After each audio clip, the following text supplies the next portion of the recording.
Assalamualaikum warahmatullahi wabarakatuh. Bagaimana kabarnya hari ini anak-anak? Kalian masih semangat kan dalam belajarnya? Nah, kita harus semangat dalam belajarnya. Nah, sebelum kita memulai pembelajaran, alangkah baiknya kita berdoa terlebih dahulu. Berdoa dimulai. Bismillahirrahmanirrahim. Raditu billahi robba wa bil islami dina wa bi muhammadin nabiyya wa rasula. Rabbi zidani ilma warzuqni fahma waj'alni min ibadika sholihin. Amin ya rabbal alamin. Alhamdulillah.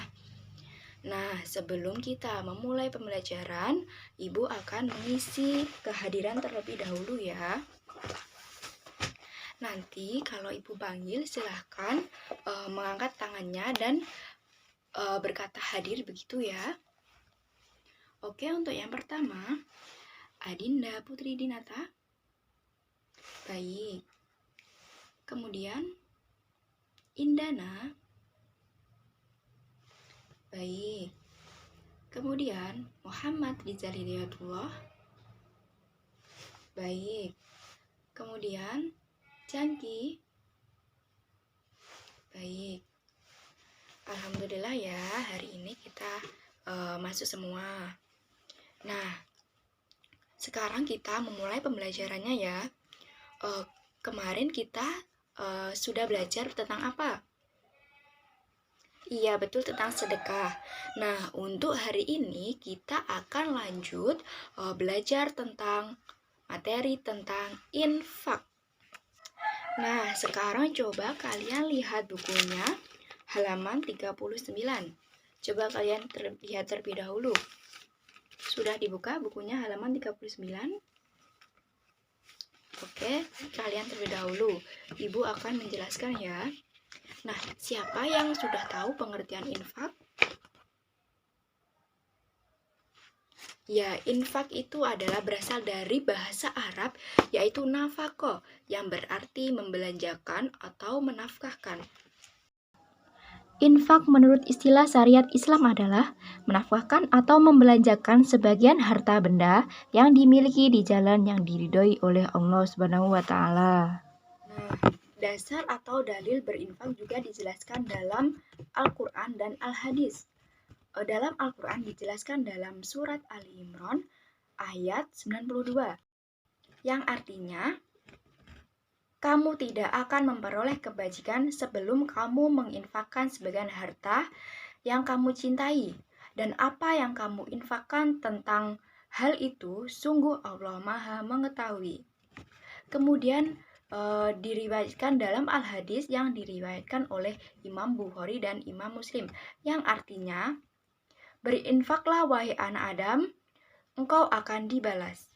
Nah, seperti begitu artinya. Nah, begitu penjelasan dari Al-Quran dan Al-Hadis. Nah, kemudian ketentuan infak.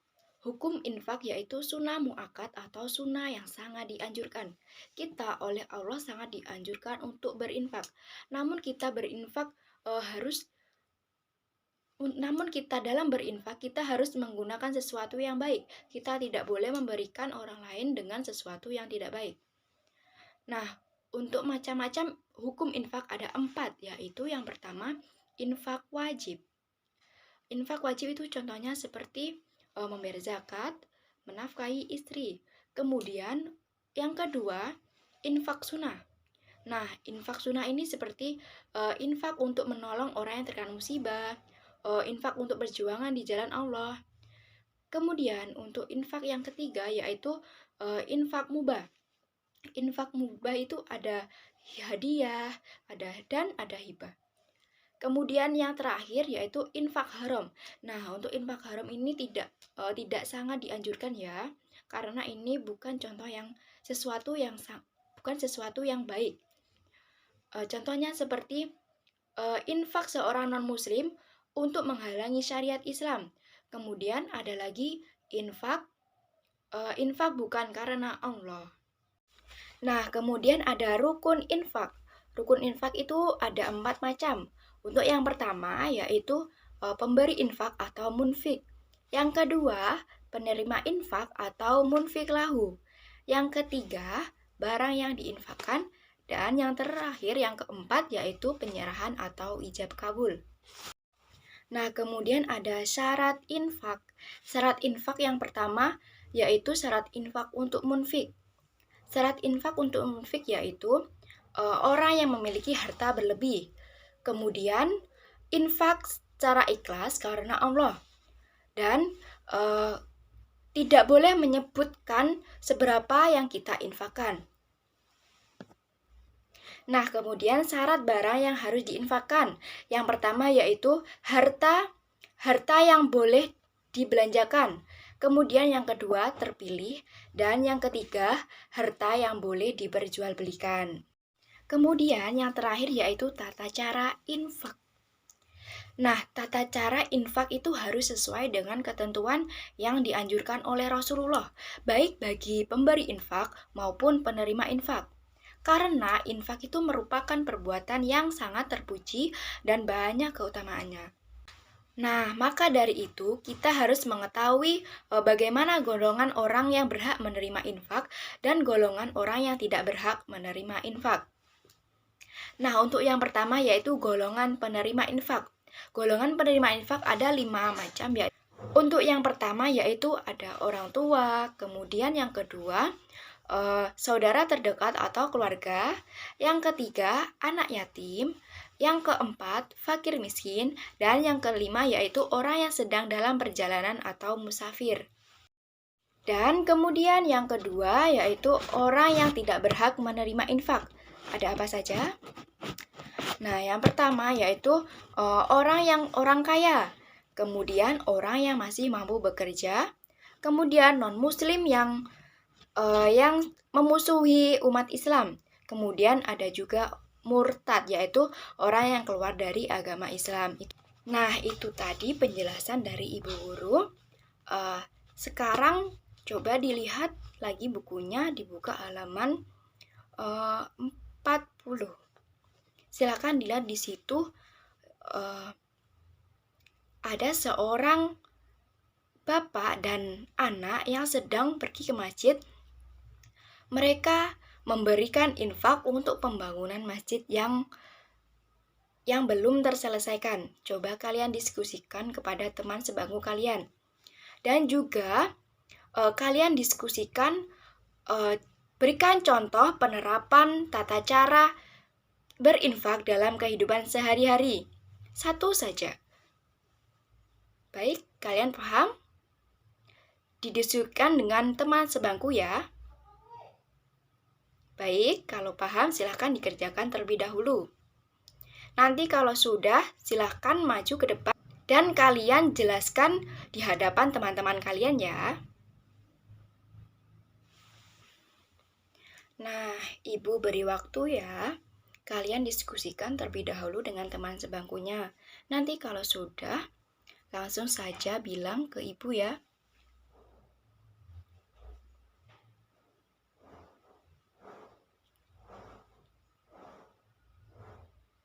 Ada yang sudah?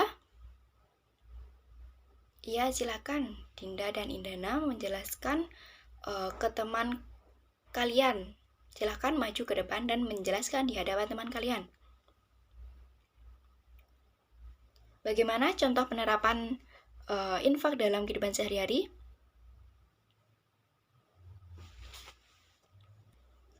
Nah, iya betul sekali.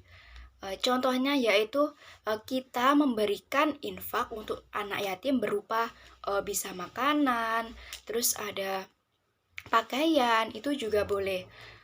Barang yang diinfakkan itu harus bermanfaat untuk si penerima infak. Ada lagi? Ada lagi? Iya, infak itu juga bisa dalam hal bantuan. Dalam contohnya misalnya seperti kita berinfak dalam menolong orang yang terkena musibah. Kita bisa memberikan juga makanan, pakaian, itu juga bisa dilakukan. Nah, contohnya seperti tadi juga berinfak di masjid, yaitu dengan memberikan seberapa uang yang kita miliki untuk dipergunakan untuk pembangunan masjid atau hal-hal yang lainnya. Itu juga dinamakan infak. Nah, itu tadi ya tata cara penerapan infak dalam kehidupan sehari-hari. Nah, sekarang Ibu mau bertanya kepada kalian. Nanti yang bisa mengacungkan tangannya ya. Coba untuk pertanyaan yang pertama.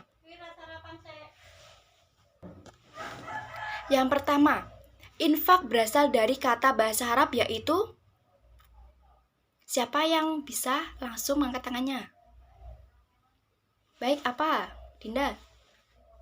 Iya, betul, berasal dari bahasa Arab yaitu nafaqah. Nah, kemudian soal yang kedua. Dalil yang menerangkan infak terdapat dalam surat apa? Ya, silahkan Rizal. Iya, betul sekali. Dalil dalam berinfak dijelaskan dalam surat Ali Imran ayat 92. Kemudian soal yang terakhir ya. Ayo yang belum jawab, silahkan nanti menjawab. Sebutkan hukum macam-macam berinfak. Iya, silakan, Dana. Iya, betul sekali. Hukum berinfak ada 4 macam, yaitu yang pertama, infak wajib, infak sunnah, infak mubah, dan infak haram. Nah, itu tadi ya anak-anak pembelajaran kita pada hari ini. Silahkan yang belum paham atau belum mengerti bisa ditanyakan kepada ibu guru. Bagaimana? Apa ada yang belum paham? Sudah semua? Kalau sudah, kita akhiri ya pembelajaran pada hari ini mengenai tentang infak. Nah, kita juga harus bisa mempraktekkan infak di kehidupan kita masing-masing ya. Dan infak itu sangat dianjurkan oleh Rasulullah karena perbuatan infak itu merupakan perbuatan yang terpuji dan banyak keutamaannya. Kalau kita berinfak, kita juga mendapatkan pahala yang sangat besar. Jadi kita harus menerapkan berinfak di dalam kehidupan sehari-hari. Tetapi kita juga harus memperhatikan bagaimana tata caranya, bagaimana melakukan cara berinfak dengan baik dan benar. Baik, anak-anak sudah paham ya? Baiklah, sebelum kita akhiri pembelajaran pada pagi hari ini, alangkah baiknya kita membaca hamdalah. Alhamdulillahirabbil alamin. Kita akhiri ya pembelajaran pada pagi hari ini. Apabila ada kurang lebihnya, Ibu meminta maaf sebesar-besarnya ya. Kita bertemu lagi besok dengan materi berikutnya ya. Dan jangan lupa, Ibu memberi kalian tugas di rumah dikerjakan halaman 42, rom 1 dan rom 2 ya. Besok ditumpuk ya. Baik, cukup sekian. Wallahul muwaffiq ila aqwamit thoriq. Wassalamualaikum warahmatullahi wabarakatuh.